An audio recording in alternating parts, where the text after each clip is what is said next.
Well, good morning. What's up, dude?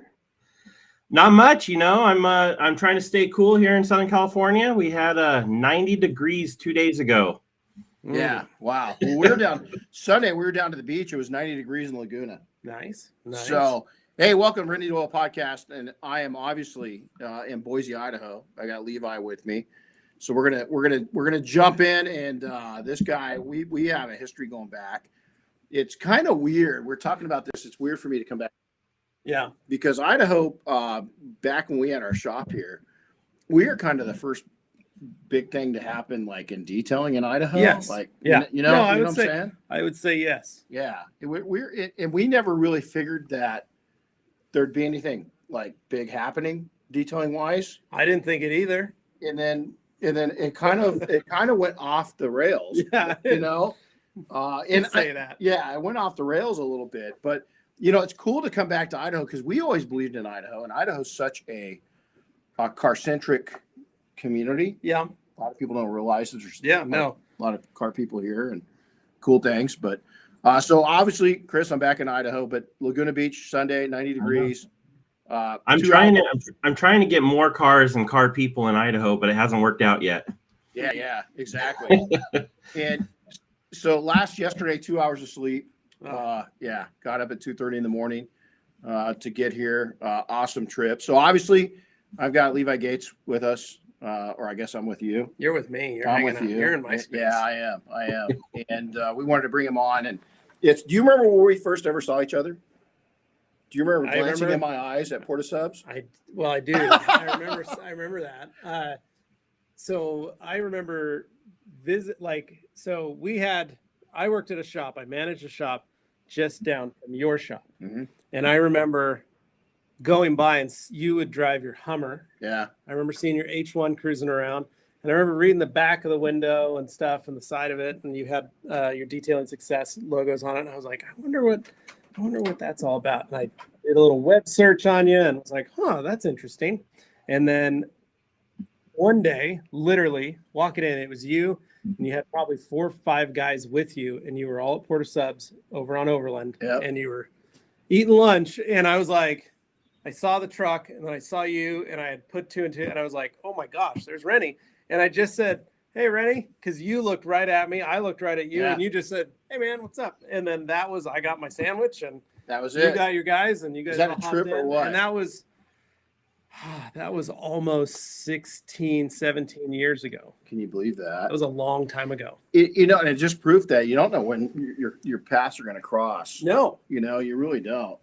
And look at what's happened in the industry, since then. Look where we're at. Yeah. And again. I still pinch myself. Yeah, it's like, and coming back, I got to tell you, because I've got such a tie to Idaho. And it's a proud moment to see what you guys have done. Because it's brought it to a state that a lot of people don't know much about. Yeah. And it's home. And I think it's just such for those that don't know, Idaho is like one of the coolest it's the Garden of Eden. It's why I never left. Yeah. I probably had a lot of chances I could have. Yeah. And gone and done something and done something different.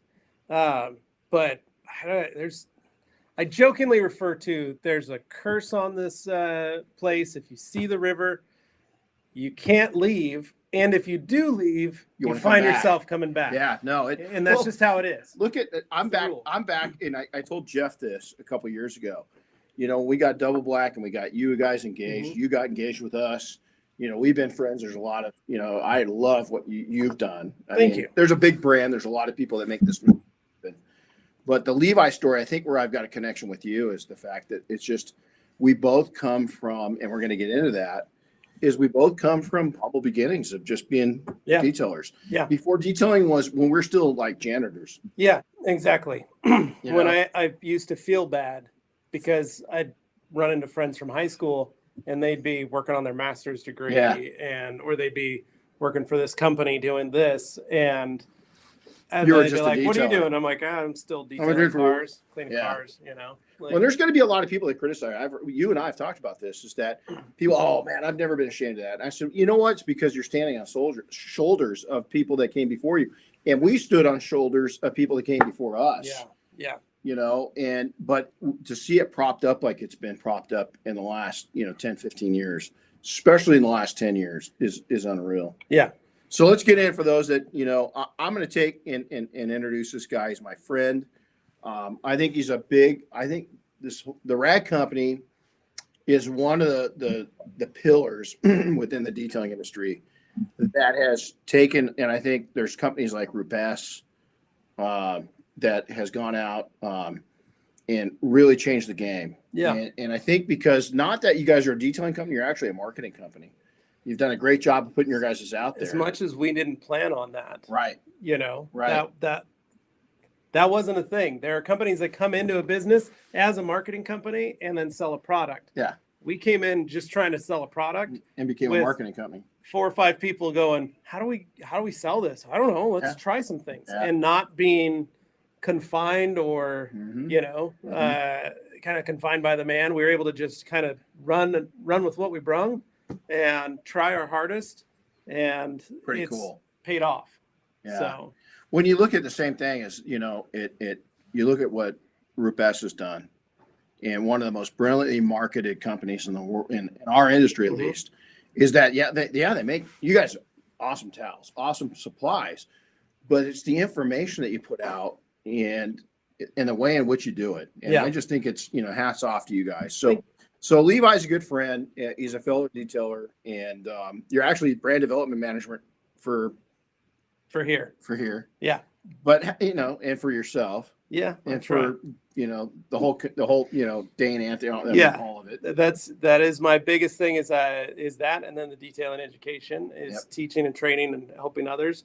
Brand development is mostly trying to figure out how we can help best not only push our brand, but the brands that we carry. Absolutely. And how to push them, but then on top of that, continuously looking for the next best product that we can bring on, or next best company that we can have join us in this pirate ship. Yeah, it's really, and it's cool to see how, and this is probably a main point I want to make, and Chris and I, we agree heavily on this, is that in the past, a lot of companies didn't, in our industry, didn't blend too well. They didn't play well together on the playground. Yes.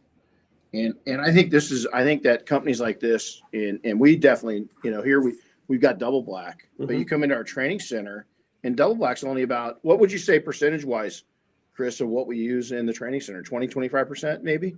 Yeah, I think that's about right. I mean, you look around and you think it was 100% sometimes, but when it comes to actual use, it's like 25%. Yeah, and because there's so many great brands out there, and we want you to choose our brand because you like it and because it does a good job for you. And there's other great brands out there that do things, and we want to share that with them too. Right. That didn't happen 10 years ago. No, and that was something that I saw. Yeah. Just growing through this whole thing and being a detailer. Detailers pick sides. They pick teams. You're either this team or that team. You either only use Flex or you only use Rupes. Oh yeah, boy. You either only use, Car Pro or you only use G-Technic. Yeah. And I noticed there was a number of detailers that would almost, and this was maybe 10 years ago, they'd start, as the brands started to become more popular through social media.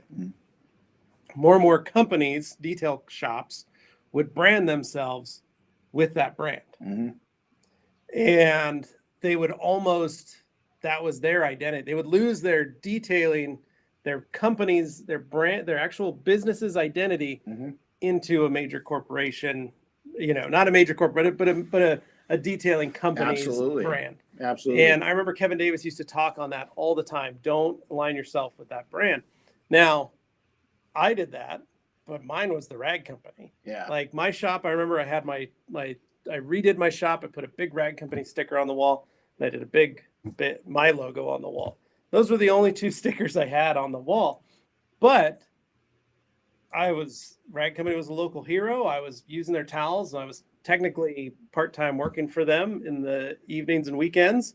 And it paid off for you. It paid off, but that was what I did. But I remember them seeing people pick teams, and I thought, And I went to SEMA, and I knew everybody through Facebook, through Instagram, and I thought, I have to shake their hand. Each one of my Facebook friends, each one of my Instagram friends, I have to shake their hand. I have to know them. Mm-hmm. Otherwise I shouldn't be adding them. And I remember I went to SEMA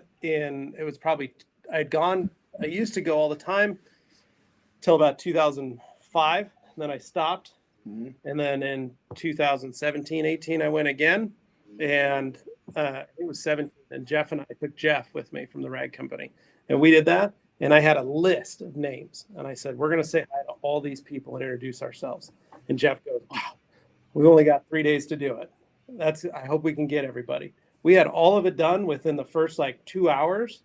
And we looked at each other. We're like, well, that was easy. Right. Holy cow. Yeah. And it was at that moment when I was like, how did we walk in and introduce ourselves and say hi to everybody? Everybody was so friendly. Why can't we all just hang out and do this more often? And we started to make it a point at every show we went to. We're like, first things first, let's go around and say hi to everybody. And we still do that to this day at SEMA. The day before the show starts, Jeff gets all of us together. He puts all of it, makes sure we're all branded in Rag Company apparel. And we go wander the show floor and we go say hi to every single person that's there that day before, just so that they can see and see that, hey, the Rag Company guys came by and said hi. Right. And absolutely. All of us just basically going to say hi to every single person that we know in the industry and ask them questions, even if we don't carry their products, even if we don't sell their products. It's just being friendly. It's just, hey, what's going on? How are you? And it's cool that you say this because I call it the 3 pillars of business. It's called you, which means you yourself, and you're a brand within yourself. Yeah. And then from there, it's relationships. Mm-hmm. And then from there, it's marketing. And those 3 things, everybody thinks, I got to look at my logo and this and that. We've got a guy right down the street, Charlie Hutton. Yeah, we do. I don't even know the name of his company, but I know who Charlie Hutton is. But my point is that it's Charlie Hutton. It's just Charlie Hutton. And his work speaks for himself, of not even knowing the Chip Foose Designs. I mean, you look at and to credit of Chip Foose TV, everything else. You know what he calls me? He has no idea my name, but he remembers me every time. Chevelle guy. He relates back to me having a 67. Yeah. And so how cool is that? So now, hey, Chris, he's known. Levi is known. What's his nickname? Oh, the Master of Shine. Okay, so where's that come right? from? Okay. So the Master of Shine was literally when I started my shop. Mm-hmm. So when I opened my shop in 2011 here in Boise. So I had been managing other people's detail shops and managing car wash detail shops since 1996. So I'd been doing all these different things. I opened my own shop. My business partner and I said, he goes, what are you going to name it? And I said, I don't know. And he goes, well, you name it whatever you want. It's your shop. I'm just helping you get it going. Well, his car lot was called Hawks Motors. Mm-hmm. It's one of the oldest forever. Yeah, it's literally the oldest dealer's license in Idaho. Wow. Active dealer's license. And his dad, we joked, owned most of downtown. So Simplot owned part of downtown, Hawks owned the other half of downtown. So I thought, that's a family name. That's an Idaho Boise name that has been synonymous with a lot. It's also the name of the local baseball affiliate, the Boise Hawks. And so I thought, Hawks Detail. That's what I'll call it. And he goes, well, are you going to, if you buy me out and you change the name, are you going to keep Hawks Detail? And I said, no, I'll probably name it something else. And he was like, so then name it that. And I said, here's what I'm going to do. I'll give it a name. We'll call it Hawks Detail. So it's easy for you, because if you refer customers, then it sounds good for you. Mm-hmm. It'll be fine for me because they'll just think I'm related to the Hawks family anyway. And then I'll add another name and we'll just trade off both those names. So it became Hawks Detail Masters of Shine. And that was the name of the shop. And I had the logo, and I had what I called my War Hawk. And it was a bird with a big star in its chest. And then it said Hawks Detail and Masters of Shine. And so that was it. And so it was, here we are, Hawks Detail. We are the Masters of Shine. And that was our kind of our plug, like our little motto, little tagline. And that's what we did. And all our shirts said that, our hats. And then when I came over here, so when I left Hawks to come do this, Mm-hmm. I took Masters of Shine, the nomenclature with me, that Mm-hmm. logo, and brought it here. Jeff said, well, what are you going to do with that? And I said, I don't know. We'll call it that. Well, everybody started just calling me the Master of Shine, and that's been my kind of moniker. Cool it was that? already my Instagram handle. It was already all that stuff. I'd been using it for so long, and so people already knew it as that because I had branded myself that. That's pretty cool. And then we started adding it onto hats, and now we have the Master of Shine hats that are black with a camo bill. They say Master of Shine on the back. We've got an olive drab green one, and just says Master of Shine on the back. And it's just something that we created. It was an MOS line, as we say. So we have a couple MOS hats, and we've talked about doing some shirts just because everybody can be a Master of Shine. Absolutely. And so I love that. It's kind of a way to do it without giving, but yeah, MOS, I have my podcast, the Master of Shine at Home podcast, and it's become me. It's fun. It's me. It's fun. Yeah, it's fun. And I like it. So let's go back to the early days of detailing. Okay. Let's go back to your very beginning. A lot of people think that there's when you find successful people in the detailing industry that they just started out that way. And I found, especially back when we got our start, is pretty humble beginnings. So let's go back to that beginning. Okay. Just share where you started. So my parents were detailers. Mm-hmm. So my mom and dad, when they got married, my dad would detail cars on the weekends just to make a couple extra bucks. And he said, I did. He goes, in 1980, 79, 80. And he goes, we would detail cars. He goes, I do my chiropractor's car. He goes, I pick up friends and family. And my dad had always kind of worked at a service station. And so he'd grown up as a mechanic, built a race car. Him and his buddy, they raced all over the country. They were being sponsored by Pepsi. My dad's best friend got in a wreck, massive wreck. Ended up having to learn how to walk and talk again, was in a coma for 6 months, has lost all of his short-term memory. So he resets himself every 5 minutes. He'll reset, kind of forget where he is, and start telling you the same. So 10-second Tom. Yeah, so it's Unky Dan, as we call him, and it was my dad's best friend. And so when that happened, my dad got out of racing and married my mom, and was like, got a normal job. But one thing he liked doing was doing cars. But he didn't want to mechanic. He didn't want to be a mechanic for people. He had his white collar job. He didn't want to do that. And so he thought, what can I do that's something easy, quick, fast, something that I still get to touch a car, get to do stuff. So it's detailing. So he would work on cars, and he taught my mom how to detail cars. And the two of them would detail cars on the weekends. Wow. And that was just their thing. And my dad goes, we charge $30 a car. Wow.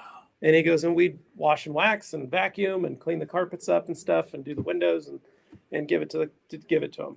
And that was kind of how I was raised. So when you start doing chores, I had to mow the lawn and take out the trash, and I had to wax the cars, wash and wax them. That was my dad's thing. He's like, you go out there, you wash them, here's the stuff. And he'd pull old Pro products out of the cabinet and old Car Beauty products. And that, like, some of the wax I was putting on our family car was probably 15 years old when I was 15 years old. And, we're putting it on. So I'm not sure it was really working, but that's what I did. And that was how I was taught. And I enjoyed it. That was like the one chore I really liked doing. That, and then, like, I didn't mind taking out the trash. And so I mow lawns to make money. And then I just wash my parents' cars. And then my dad, when I'd go over and mow my grandma's lawn, he'd be like, hey, why don't you do something nice for your grandma and wash and wax her car? And I was like, oh, okay, all right, I guess I'll go do that. And that was it. And then when I turned 16 and needed an actual job, my dad gave me a birthday card. And I've famously told this story on a number of podcasts, but my dad gave me a birthday card at 16. And it said, happy birthday, love you. You're 16. You're legally able to work. Get a job. Don't ask me for money again. Really? And that was it. That was what my dad said at 16. And I said, I remember looking at it, and I got like a stereo for my room, and I was like, so I don't know what this, and he's like, get a job. So the next day I had to go out and start looking for a job. And I went and got a job at the car wash down the street here, literally half a mile from the rag company here. this little like new car wash. It was a mainstream at the time, and it was called Mainstream Touchless Car Wash, and it was a full service wash. So it had vacuums at the back. You vacuum the car, you pull it through, you pressure wash it, get out on the other end. A couple kids would hop in, they clean the windows, you'd have someone dress the tires, they dry it off. That was it. We started doing detailing express services. And so you do hand wax and what we called an interior super clean, where you just dressed all the plastics and vinyl. And I was like, I learned how to do every job in that car wash and was managing it at 18 and was just having a ball. I thought it was the funnest job I ever had. It was just down the street from my house. And I worked there till I was 20. And then I got a job at a dealership doing some detailing, but a lot of vinyl and graphic work, doing stickers and decals on cars and pinstriping. I worked in kind of a custom shop at Dennis Dillon, which was a dealership here. And then from there, went to another detail shop, to a different car wash, to another detail shop. I just kind of bounced around because some of these car washes and detail shops, the owners would change hands. And the new owners would come in and they're like, hey, we're just going to do this. We're getting rid of this system or that. And I was like, there goes my job. Yep. And I go find something else to do. And so, but I always stuck in detailing because it was what I was good at and what I knew. And I finished high school. I did some college, but I really liked detailing. And that was my thing. And so I had fun. And it wasn't until I started working at Boise's Best that I actually started making decent money, to where I was like, oh, I'm all right here. However, we worked hard. And that was a high production or high volume production shop. We would knock out 25 cars a day. They were, and we were doing almost every dealership in town. They're still around now. Still around. They've kind of. Yeah. Danny slowed down.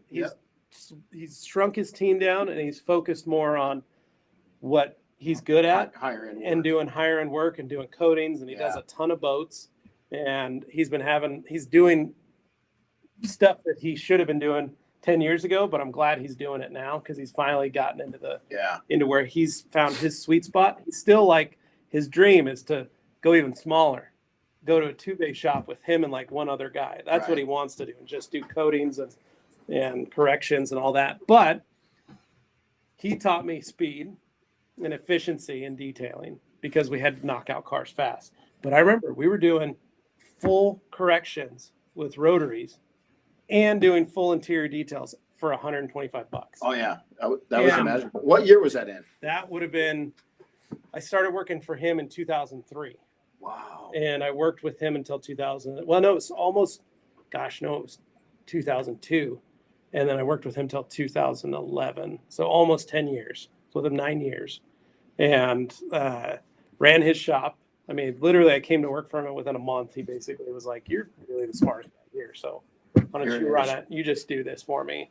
And so I was his main guy. And then my buddy Ryan Hawks called one day, literally just called me and said, "Remember we talked about opening a detail shop 5 years ago?" And I said, "Yeah." And he goes, "You still interested?" And I said, "Sure. What's up?" He goes, "Do you want to do it tomorrow?" And I said, "That's pretty random." "What do you mean?" And he's like, "Well, I just rented a building, and I think it'd be perfect for a detail shop. And I signed a 5-year lease. I just rented it because it was a good deal. And I was just thinking, what could I put in there? Wow. What if we put a detail shop in? You want it?" And I was There's a business plan for you. Yeah, that's literally what it was. And he was a customer of his that had bought a car and was like, "Does anybody want to rent this property? And it's got this." And they looked at it and he was like, "Well, yeah, I'll just rent it from you. I'll figure out what I'll put in there." And he saw it and he's like, "Let's just do a detail shop." That's one way to go about it. Yeah. So he basically put up the money, and within 6 months I had paid it all back to him. And then by then, and I was just doing his cars, and then opened it up for retail customers and ran that as it was. And by the time when I left and sold my share, I had 7 employees. We were doing 125 cars a month, and it was a good little business. It was pulling about 45 grand a month, and it was a nice little shop. Right. Absolutely. Perfectly sized. Everything was good. So without this allowed me, because of my physical detriments from all that production detailing, all the arthritis, all the pain, it was getting harder for me to actually do a car physically every day. and it took a lot out of me. And so I had to start that last year managing the business and not detailing the cars. And that was a hard transition for me to make. Tough. Because I'm very hands-on, and I don't ever like making my employees do something that I won't do. And 9 times out of 10, I was the guy that was like, we do some repos for the dealerships, right? Or for the local credit unions. So we go pick up these cars that were at the auction already. They'd already been repossessed. My uncle owns a repossession company, and he would repossess them.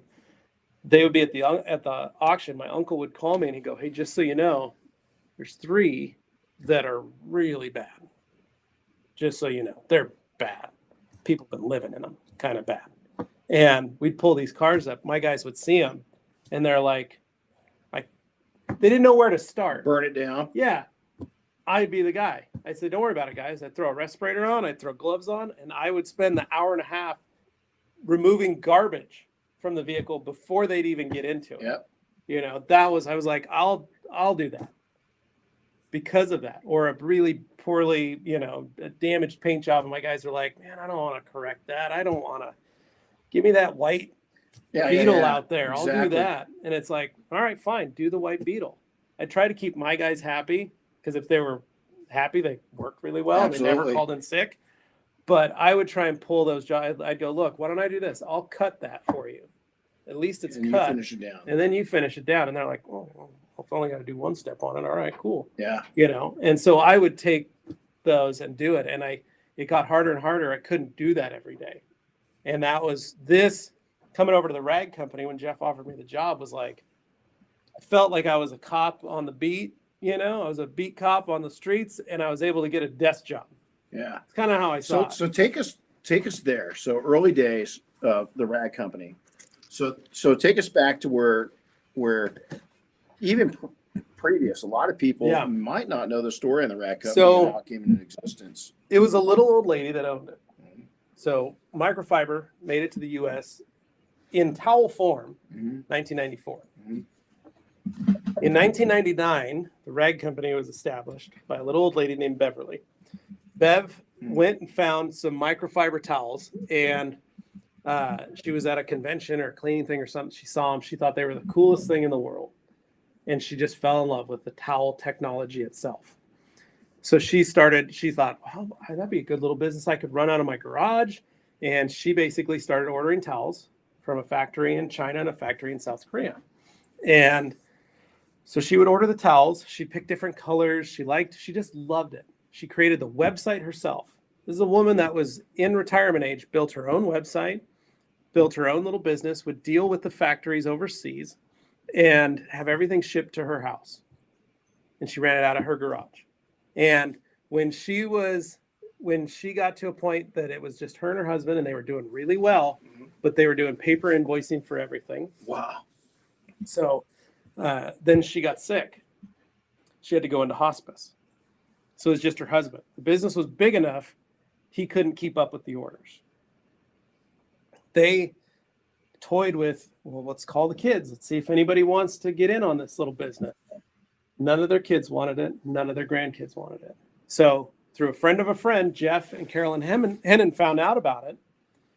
They both had their MBAs. They both thought, gosh, it'd be fun to maybe have our own business someday and just do the stuff that we want to do as business owners and kind of just have fun with it, make it our own. And they didn't know what that business was going to be. And so they heard about this little towel company and they thought, gosh, we know nothing about towels, but let's go see. And they went and saw it and they checked it out and they thought, gosh, this could be something we could do. And so the money was right. They offered and got it. And the lady said, Bev said 2 things. Make a go of it. Don't change the name. And they were like, okay. And that's what they did. So they made a go of it because her worry was that they would just sell off the inventory and then close up shop. And she was like, I don't want to sell it to you unless you're actually going to do this. And they said, we promise. And Dane, their son, Dane Hennon, was coming home from college. And they said, surprise, we got a business you can come work in. Here you go, build a new website. Let's start digitizing all these files. You can start packing them. And he was like, Okay. Hold on a second. But really what happened was Dane had 2 jobs, and they said, look, they weren't gonna buy it unless they could have Dane come in and actually work on it day to day. And Jeff and Carolyn's plan was to have their other jobs. The business, as Dane started building it, doing the website, Dane developed the new logo, developed the website, started giving he's the one that kind of started giving the towels names and personalities, taking really good high quality photos of it, and really trying to up the level. He's the first one that got us onto social media and started pushing some photos and doing some of our stickers. And that was all Dane. He started all that. And he got so busy, they started calling all their neighborhood friends and family. And Jeff and Carolyn had to quit their jobs. Jeff quit his job 1 year after taking over the company. And then Carolyn quit her job 6 months after Jeff quit his. And they had to come in full time. And then they had hired a couple of employees, and they were all working out of their house. They moved the whole business to a 2-car garage. And then it got so busy they were doing more retail stuff, and they were like, gosh, we can't have people just stopping by the house to pick up towels. Right. Yeah. And so they found a little 3,000 square foot building storefront with a little warehouse in the back, and they moved into that. And within 6 months, they knocked out the wall to the building next door and moved into that. And then all of a sudden, Jeff started buying and renting. There was a storage facility on the same property. So he went over to the storage facility and started renting 1,000 square foot storage facilities to hold towels as they were coming in. All of a sudden he had 10 of those. And he's like, oh my gosh, technically my business is taking on 15,000 square feet of footprint space, basically. I need to find a bigger building. And so they found this building, which is right here next door to us. And that's where it got. But when they were in the Garden City store, I needed towels. I was a detailer. I was using the Costco towels. And I noticed at one point that I started to scratch a car. I would mar a paint surface when I was wiping wax off or wiping polish off or compound. And I go, that was just put in by the towel. I grab a new one. I'd rip the tag off, shake it out, go again. The heck? This is scratching it. And I didn't know what it was. And so I started doing research. And then I found out that the rag company was in Boise, Idaho. I looked at, this was before auto fiber came out, so it was Microfiber Tech. And then there was Microfiber Madness and the rag company.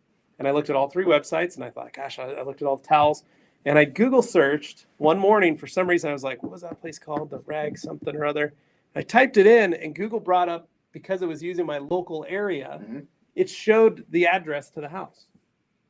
And I was like, Boise, Idaho, what the heck? I didn't even know they were in Idaho. And so I emailed Jeff, said, hey, can I come down and check out some towels? He said, yeah, sure, of course. Come on down. Love to have you. I spent 3 hours that day looking at towels and learning everything I could. And then the next day, my guy, Matt, and I, my assistant manager, had been with me for 14 years at the other businesses. He basically just followed me. He goes, what do you want to do for lunch? And I said, I don't know. Maybe we should go to the rag company again. And he's like, sounds like a great idea. Let's go. But this is the funniest story. My little brother. So I've got my little stepbrother. He's 30, so he's a lot younger than me. He's also 6'6", 6'7", and about 400 pounds. So he's my little stepbrother. So man, that's a big dude. He's a big boy. So he was working for me, and he'd been working for me for over a year and a half, every day, helping me do invoicing, helping me deliver cars, helping prep vehicles, helping the guys finish cars. He just a shop helper, but he was there every single day. So we come back from that first trip of the rag company. We pull up. He's like, where'd you guys go? Mind you, he never texted me. He never called me. Never like, what are you guys doing? I said, well, what have you been doing? He goes, well, I've been doing invoices. And I had some lunch. What's up? And I said, well, we're at the rag company. It's this towel manufacturer. They've got tons of towels. They got all kinds. Oh my gosh, it's so great. We spent, and on my 2 guys, Matt and JJ, that were with me, were like, yeah, it was amazing. Oh my gosh, we had all this stuff. And then Seth goes, oh yeah, the rag company. The Heddens own that. I went to high school with Dane. He's a friend of mine. And I said, wow. When did they buy it? And he goes, oh, 2 years ago, 2 or 3 years ago. And I was like, and you've known this the whole time? It is. You worked here for a year and a half. You've known this the whole time? And he goes, well, yeah. Wow. So, yeah, we just shook our heads because it was like, you use towels every day. And not once. Didn't think about mentioning Not that. once you go, hey, my buddy's parents own a microfiber towel company. They sell towels like this. You should go talk to them. Not once did he say that. So, needless to say, that next day when we left, Matt goes, hey, Seth, before we leave, do you have any other friends or family members that have a connection to the detailing industry? And he's like, no, I don't think so. We're like, all right, cool. So you started hanging out. When did it, at some point, did it click in your mind that there might be an opportunity here? Yes. So as the business started getting more products on and more recognized, I started using stuff. And the biggest thing was Carolyn started asking if I could answer customer service questions, because Jeff and Carolyn didn't come from the detailing industry. And they were trying to do their best to help their customers answering their questions. And they didn't have a detailer on staff to answer those questions. So detailers would start buying the towels. When they bought the company, it was primarily janitorial and sanitation. So it was tons of hotels. They had a number of hotels. They had a number of businesses that were just carrying the towels. Detailing wasn't a very large percentage of the business. Over the course of about a year and a half, the business percentage changed to make detailing almost 70% of the business. Wow. All of a sudden, there's this massive influx. They had one employee that was a part-time detailer at home. She kind of worked on her own cars. She kind of did. So she was the only one that kind of had an idea, but she would refer to forums. She would refer back to Facebook groups and things like that. So they were like, we need somebody that we can ask these questions. So first, Jeff would just ask a question. Hey, does this towel work with this product? Have you heard of this product? I got a customer that's trying to use it. They want to know. And I go, yeah, I've heard of that. It works. Or Carolyn would call and say, hey, I got a customer want to know what's the best towel for this type of sealant wax that they have. And I go, well, actually, this towel that you have would probably work the best because of the way the pile is or the texture, whatever, the weave. And she go, oh my gosh, thanks. Okay. Then it got to a point where Carolyn goes, can I just start calling you or texting you? And I go, yeah, that's fine. Like, I'm working on cars all day. Like, the phone was ringing all the time. I had a, headphone in my ear, and I'd answer calls all day long. So she would just send customer service my way. Then she goes, maybe we should do we'll create an email for you, and we'll just start loading email questions in there, and you start answering them in your off time if you can. And I was like, yeah, not a problem. It got to a point where one day I spent the entire day on the phone just fielding rag company phone calls. And I remember I called Carolyn that night and I said, we should probably do something about this, because I spent the whole day on the phone, mind you, detailing cars. Right. I was answering detailing questions, but I was doing it for the rag company. Right. And at night, I would go in and I would answer an hour or two's worth of emails a night, just questions going through, because they'd load this email up. And so I would go through that. And I said, maybe we can see about like a compensation. Nothing crazy. It's part-time. We're just kind of doing what I can. And she's like, oh, of course, let's figure that out. So that's what I did for a long time. Just kind of the capacity of answering I was like an offsite customer service representative for them. Then one day, Jeff calls me and goes, hey, I got to take a trip. I got to go meet with this company. They're interested in our towels. Can you go with me? And I said, well, if you're paying, yes. And he goes, yeah, I'm paying for it. Come with me just so I know what they're talking about. If I have a question or something, or you can at least talk back and forth. Absolutely. Talk the lingo. Yeah. And I said, all right, sure, cool. So we go. The moment we get to the airport that morning to leave Boise to fly out, Jeff goes, how can I find somebody like you to come, come work with me, come work for me? And I said, hire me. And 8 months later, I was able to leave my shop, transition, make sure all my ducks were in order, and then come on to the rag company, which coincided them moving into this building, because the other building, they were bursting. Right. This building, we finally had some room, we could breathe, but we were still small. There was only about 9 of us in this building when we first moved in, and that was everything. And now we're in 65,000 square feet, and we've got close to 50 employees. It's insane. In that amount of time, and it's just crazy. I I'm blown away at what we've been able to achieve because Jeff and Carolyn have never put any restrictions on us. Mm-mm. They've always said, treat everyone with respect, always take the high road, and be helpful. Number one goal of the rag company is to educate first, and then sales is secondary.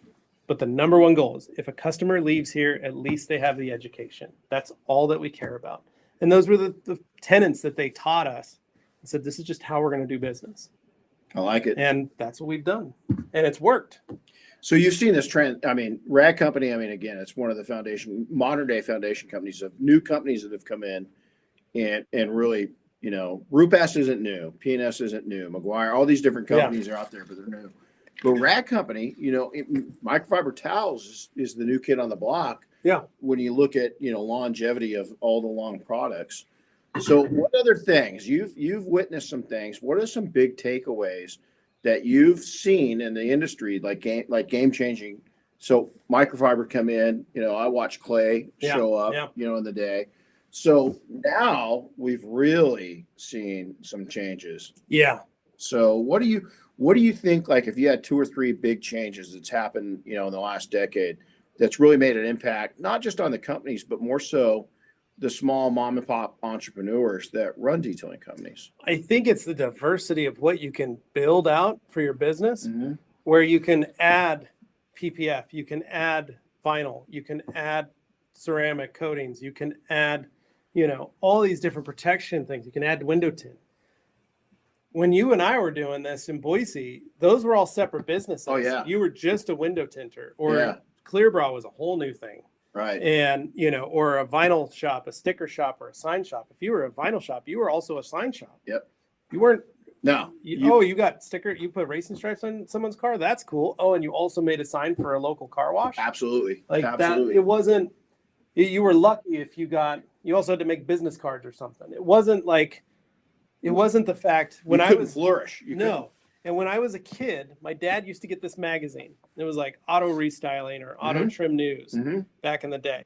And I remember opening that up and reading it, and it would have detail products in it, and it would have pinstripe kits, and it would have tint, and it would have body kits for mini trucks, and it had all these different things. And I remember telling my dad, wouldn't it be cool if you had a shop that could do all this stuff? And my dad was like, yeah, that'd be pretty cool.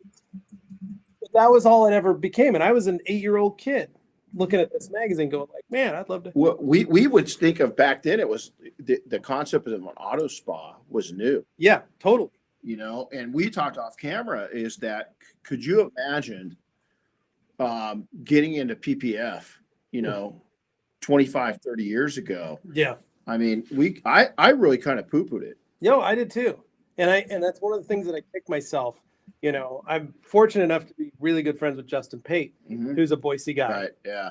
And Justin left Boise after graduating high school, Capital, and going to Boise High or going to Boise State and playing football. And he left Boise and went to New York and literally got straight into vinyl. Yeah. In 99, 2000. Got into vinyl and started laying and vinyl wrapping cars. And now he travels all over the world as the lead installer for Avery Dennison and teaches people all over the world how to lay vinyl and does it super fast and efficient. Right. And teaches guys to do it a quick way to make money. But I look at what he did. He went one way and only hit something that I, in my wildest dreams, couldn't have even fathomed at that time period in 98 when I'm working at the car wash.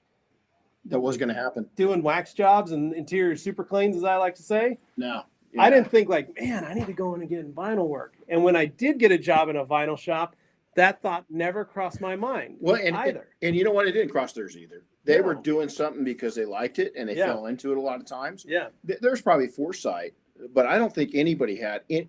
Listen, even as far back as I go with detailing, I had no clue it was going to hit with coatings. You're right. Yeah, me either. Correction. Me either. You know, none of us did. We had no clue what was going to hit. You know where I thought the future was really PDR. Yeah. You know, and which is still, you know, good trade, but the profitability that you can now make off of PPF vinyl and correction and coatings is just astronomical. Well, and that's like, you know, my guys. So when they left my shop, they opened a new shop. They moved locations. They partnered with another guy and they opened what's referred to as Lupo Auto Spa. Mhm. And they install Modesta, they install G-Technic, they install XBEL, PPF, and they do some detailing. That shop, 5 years out from when they started, for last year, for 2020 or 2019, they did $1 million in sales. Yeah. Out of a detail shop. Absolutely. That did PPF, coatings, and some detailing. And I said, holy cow. Because Matt came in and he goes, what was our highest year we ever did? And I said, wow, we were right under 400,000. And it was like the year before I left. And you're busting your ass to hit it. And he goes, and I go, we worked hard. And he's like, I did $1 million this year. And I was like, yeah, we've got friends of ours who got a two-man shop. They're doing $1 million a year. And they just added vinyl. They just added vinyl wrapping. So now they're doing vinyl wrapping services. It's just going to continue to grow. And I'm so impressed and proud of them. It's cool to see my crew, to see them all still doing stuff and still working. I wish they were. Hey, did you guys hear? So here's the, okay, man, you just hit on something. So many people and so many of us in detailing have been kept down. Yeah. But here's the deal. What the hell is it when people become successful that they want to do the same thing that was done to them? Listen, people that go to work for you are probably going to start a shop up. Oh yeah, totally. And I got to the point where as I matured, I was like, I'm planning on you starting a shop up. Yeah. I helped them, just not right in my backyard, And it was listen, the majority of people that work for us, we didn't want to help them because they didn't want to help themselves. But Jorge is still over in Sun Valley. I just had dinner with him last time we were here. Juan? He's killing. Yeah, Juan Gonzalez? He worked. Juan and I, what's he was here yesterday with me. Oh, no way. He's been here since Wednesday. He left this morning. I saw that. So, I saw that. Him and I are together on 9/11. Yeah. He was at our customers in Sun Valley, the Drackets, on 9/11 when it was going down. We watched the whole thing unravel at the Drackets house. And I'll never forget that. And that was really before we got big. We were profitable, but we were small. But you look at guys like that, they're going to leave. And it's why would you want to keep people down? Build them up, man. Let them. Listen, if detailing keeps marketing itself in all the accessory businesses, we got to grow by 10 times the size. We don't have enough. Yeah. Good guys. No, exactly. And it's the hard part is that it goes back to that teams. Retailers pick teams. They pick a side and they're like, I only do this and I only work this way.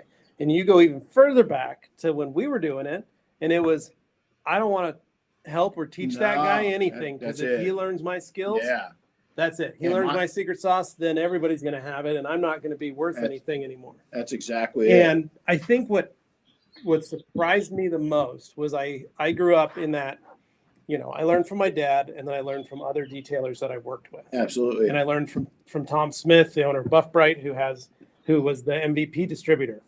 That's who I learned from. And the surprise was when I first found out about you that you were training and teaching other detailers. And I was like, wow, who's this guy that's actually teaching skills to other detailers? And I remember I said that to Danny one day. I was like, because we were having a problem. My guys were swirling cars like crazy. And what it was we were all doing rotaries. Yeah. And we were using a product that was full of fillers and full of petroleum distillate. Yep. And the moment it got washed off, I was like, I think back now to this problem. And 15 years ago, I was confused. It was like, I don't know how that works. I don't know how it's getting done that way. And I think back and I go, we were putting so many fillers on these cars and we were rotoring them. Yeah. And then we park them on the lot and they'd sit on point at a dealership. And then the lot boys would come by, rinse them off with a pressure washer and wipe them down with a dry squeegee or chamois. Yeah. And then they would do that over like every 2 days. And all those fillers would come off and all those wash scratches from just dust and chamois. Mm-hmm. And then the dealership would call and go, man, this truck you guys did 2 weeks ago looks crap. Horrible. And I'd get it back and I go, God, what are we doing wrong? Like, cars look amazing when they leave us. Why are they looking like crap when they come back? And I didn't have the capacity to understand, like, the product you guys are using is loaded with fillers. Absolutely. And you've created a scratch pattern and you haven't been able to get that scratch pattern back out. You just put a secondary exact same scratch pattern on it. Maybe you did in different angles. So you got some shapes. But it was, how do we fix that? And then I remember you were teaching on the Flex, the 3401, and I remember telling Danny, hey, this guy is right around the corner from us. Maybe we should see if he could do he could come over to our shop for a day and teach us how to use this machine so we could get these swirl marks out. And he was like, we're the best. That's why we're called Boise's Best. We're doing everything fine. And I was like, yeah, but we're getting cars coming back. Yeah. And it was just, that was one of the things with me that I was like, I didn't at the time, but we wouldn't go talk to another dealership or detail shop and go, what are you doing? Because we're having this problem.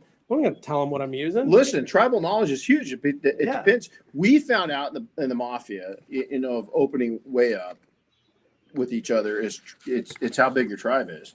Yeah. The tribal knowledge is only so big now. Our industry, has been a lot more acceptance of that. Yeah. So, hey, Chris, this is break time. So, guess who sponsored today's podcast to make this happen? Any guesses? Can you see the yeah, there we go. Hey, we want to thank. You didn't ask me earlier what shirt I was wearing. Today. I wore my Rag Company shirt in honor of our guest. Yeah. Good work. Yeah. Good work. So, we want to thank, we go back with these guys. I remember watching you. I think when you guys got my attention was the guy that you guys brought in, and I'm going to destroy his name, and I don't want to do it. It's not out of dishonor. The junk man. The junk man. What's his AJ? AJ. There you go. That really caught my attention when you guys brought the junk man on. Well, and at the time, the junk man was he was probably the most popular YouTube detailer. He was. And that's crazy. Yeah. Back then. Right. He had a ton of subscribers too, and he was just doing it in his garage. What happened? Where's AJ at? He's still doing stuff. He got married. Did he? Yeah, Jeff talks to him every once in a while, about every 3 or 4 months or so. Yeah. We've talked about bringing him out here just to come say hi and check it out. Yeah.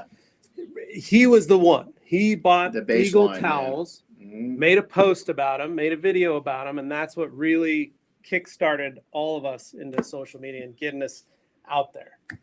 So I will get with you guys today. I am going to make you a bet that out of any shop in the country, and you guys, I buy all my towels. You guys, it's I go and we want to support you guys.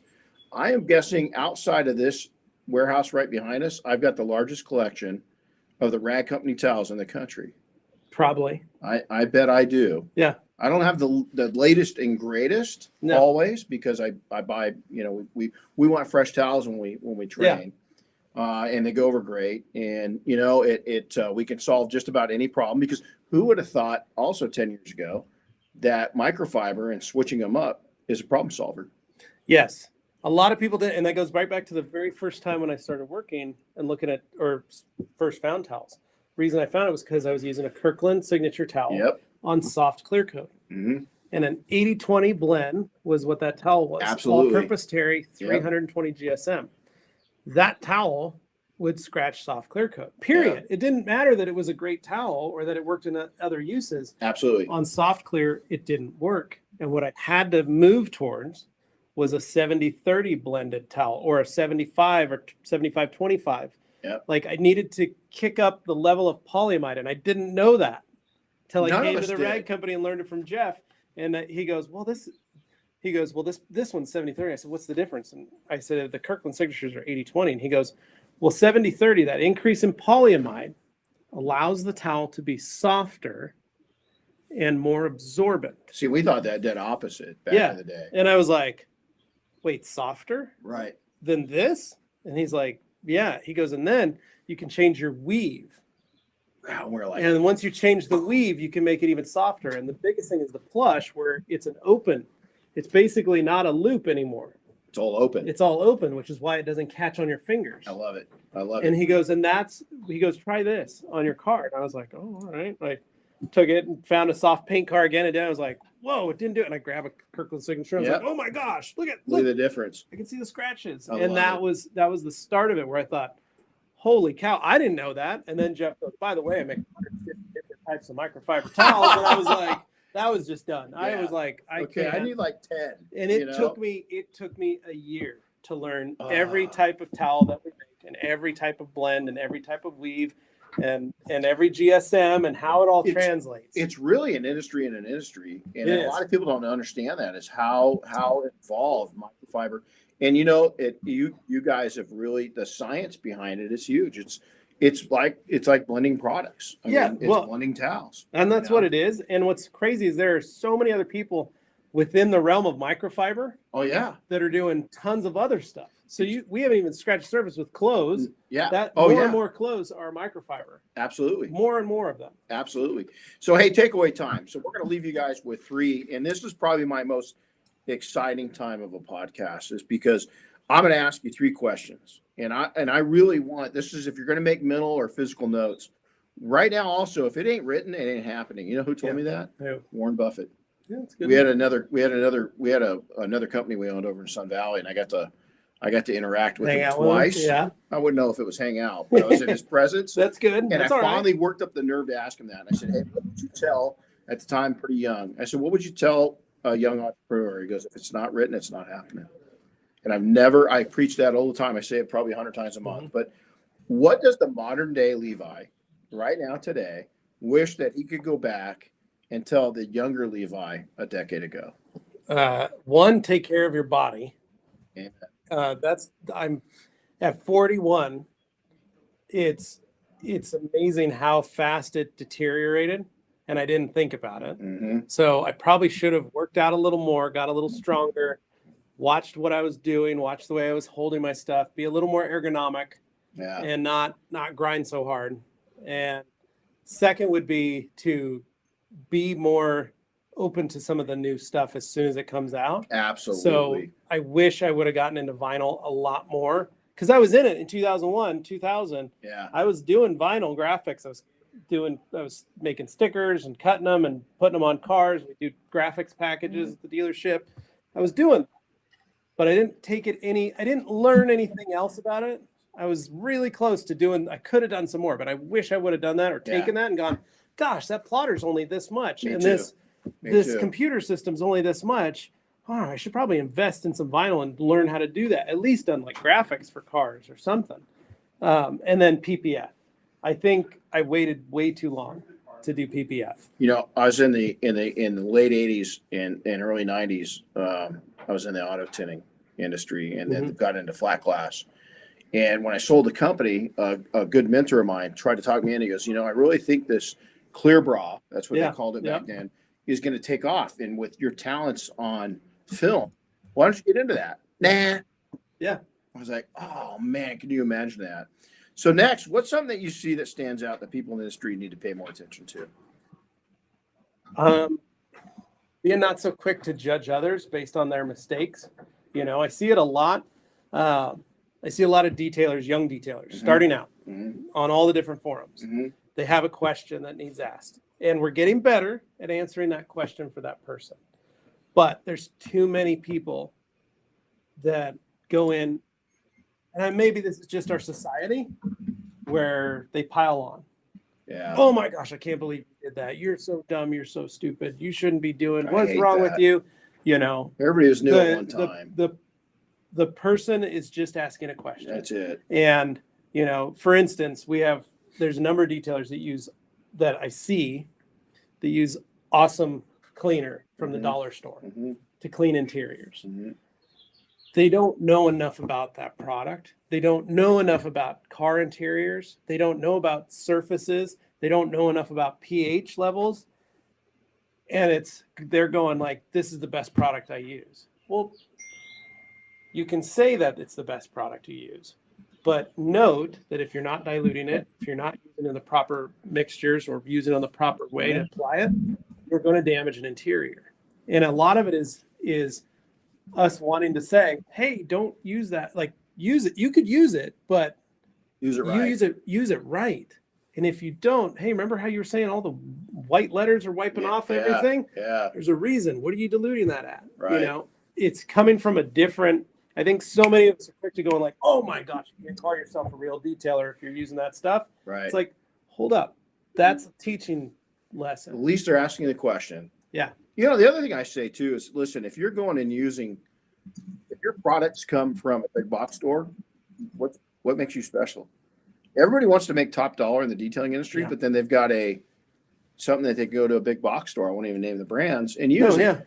You know, the reason why we stood out in Idaho was not detailing was detail shops. We had a couple detail shops. It wasn't anything. It wasn't. You were lucky when you had customers that really cared about the car enough. But here is I was just talking to one of our students. Billy was out with us last week. He's in Wyoming. Yeah. And I told him, I said, you're sitting in a gold mine.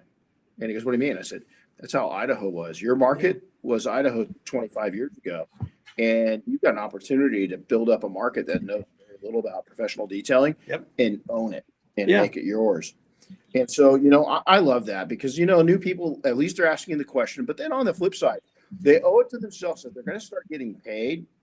I'd urge people like you, be kind. First, use the search button, see what you can find out search wise. A lot of people in our society, they want to be given everything. Yeah. And they don't want to do the research. So you better do the research.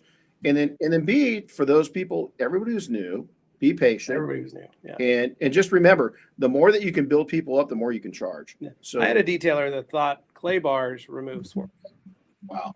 And I had to stop him and go, hold up, man, let me show you what this does. Yeah. And he was a guy that worked for me.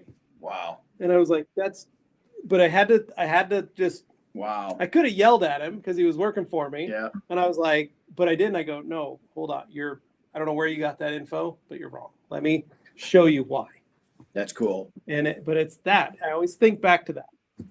That there's always somebody that they're just, even if they work for you, even if you've taught them and trained them, they're still getting knowledge from other places. That's it. Again, and where's that tribal knowledge coming?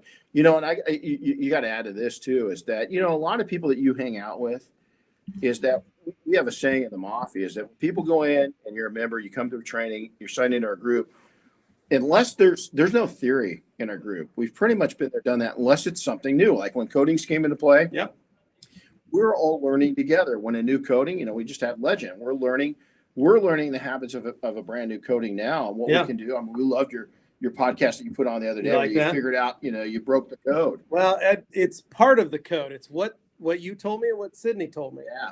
But then I added a third element as a tester. Absolutely. Because I got to try and figure out, I have to come at it from a different prospect. I have to try to sell it to a weekend warrior. Absolutely. How do I sell it to a weekend warrior? Where I could sell it to a professional detailer. Like if you were selling it, you could sell it to and say, hey, here's what you got to do. They're like, okay, cool, I got it. But now that we're getting to sell it to somebody who doesn't have any knowledge, we're getting it on thousands of vehicles, and we're learning as we go too, just like anything new. You know? And so you got to be able to adjust to that. Now, this last question is one of I think I love to ask this one. I can't wait to hear your answer. One piece of advice, and I don't care where it goes. So much of our lives, when I ask this, I want to frame it for you, is that people look at your business as your business, but you don't realize that your business is your life. When you're doing something for a living, or your goal is to do it for a living, you're going to take that home every day. Yeah. I don't care. I try to relax and so forth. My business is on my mind 7 days a week. Now, I don't necessarily work 7 days a week, right? But it's on my mind 7 days a week. So one piece of advice that you love to give people that you've learned, just one simple piece of advice that you think will impact their lives. Stop trying to impress internet detailers. They don't pay your bills. Dude, man. Gosh, your customers pay your bills. That's it. And your customers allow your employees to pay their bills, to buy cars, to buy houses, to take care of them. So if you're too worried about what another detailer is doing on the internet, you're not going to be able to handle it. You need to take care of your customers. That's always the number one thing, is help your customers. And, I said this in when we did our big thing with the Mafia. I had a customer who was a great customer of mine, her and her mom. And her mom bought one of my gift certificates at a banquet for something that I donated to. And I donated just a detail. She bought it at the auction. She came and got her car detailed. She gave me the Idaho Power account, so all the power trucks. So she got me that account. I started detailing all the Idaho Power trucks. Then she had her daughter come in and get her car done. And I can literally every month, I had 5 referrals from her and her daughter. Wow. Of customers. And then her daughter, who's my age, got she got stomach cancer and ended up dying. But before she died, she bought herself a new car. Matt and I detailed it, coated it. The car was immaculate, a little white Mini Cooper, and it was immaculate. And she wanted to get it clean. She hadn't driven it. It had 10 miles on it. She hadn't even driven it. And and we detailed it. Her husband came to pick it up, and I sent him over a 0 thumb bill. Oh, and he broke down in tears because that's cool. He was like, you guys, she wanted because she likes who you are. She likes the two of you, and they push, like her and her mom pushed us all the time. And I was like, dude, I know, but I can name, 200, 300 customers that I have because of her and because of her mom. And this is nothing. I know what you're going through, and I know what she wants. So we upgraded it. We did this package instead of this package that she wanted to get. We've done this. Her car's set. I did everything I physically could to it. And it was one of those things where it was like, it cost me a ton of money that day. Yeah. In labor and costs and all that stuff. But I thought that was a great investment. She brought so much to the table for us, and she helped. And her mom still continuously, even though I'm out of the game, will still refer. How cool and is that? still send people. And I'm like, I'm not taking those customers, but thank you. Like, even though she knows that I'm doing this, they're still just because they like me. Well, I'll tell you to kind of caveat. That's what takes care of your customers. Being good to your customers is what matters. And with that, stop advertising and detailing forums.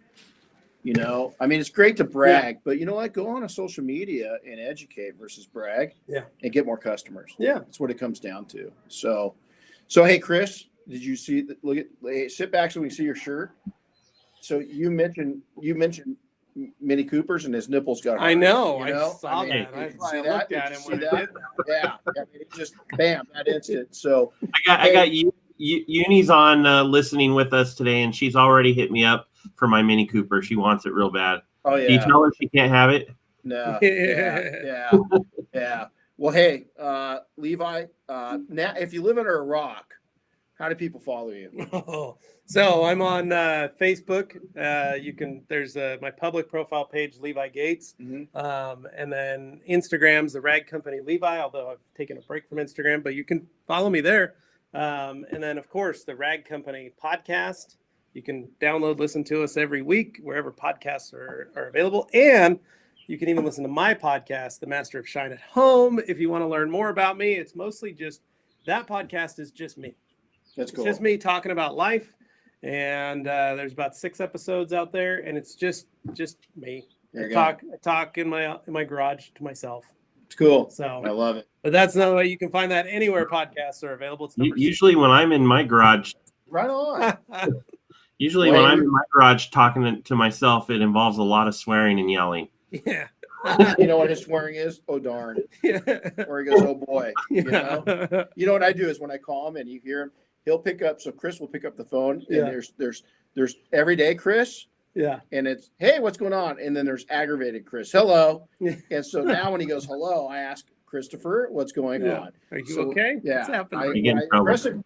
When I address him as Christopher, that's the sign that he's annoyed and he's showing it. Somebody's gotten underneath his skin. So Levi, hey, we want to thank the Rag Company for sponsoring today, and of course, P&S Products. Thank you for being here. Black. Pretty excited. We got a couple of cool days. Now we got a special guest in that we kind of snuck in on. You did. I texted Jeff, and he was very upset. Yeah. That he was not made aware of that. Yeah. So he was. I think he's here now, but I think he was racing to. Yeah. He's probably running around the house, putting his pants on, putting shoes on, trying to get here. We've got Gordon Mccall. Yep. And if you guys don't know who Gordon is, go and check out the Mccall Motorworks Revival. We've all been. He joined us. Yeah, it was good. Gordon started out life as a detailer, and he's really turned it his whole entire life and everything he does. I mean, it could. Can you imagine the TV series on that guy? That's pretty cool. Let's just say the guy walked in, handed me a bottle of Pepsi. Yeah. And then also was wearing a fine pair of Brooks running shoes. That's exactly it. So, I mean, right there. Yeah. He brought you a bottle of Pepsi, huh? Yeah. Yeah. I bought him a bottle of Pepsi. Well, he doesn't miss a thing. Yeah. No, he doesn't.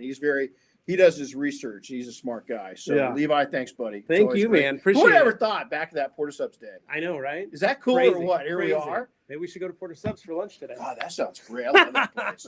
Hey, Chris, thanks a lot. And hey, go put some heat on those nipples because we mentioned we mentioned Minnie Cooper. They got a little hot, So, all right, guys, take care. Renny Doyle Podcast. Make sure to like, share, follow, and we'll see you next week. Take care, everybody. Thanks, guys. See ya. See ya. See you guys.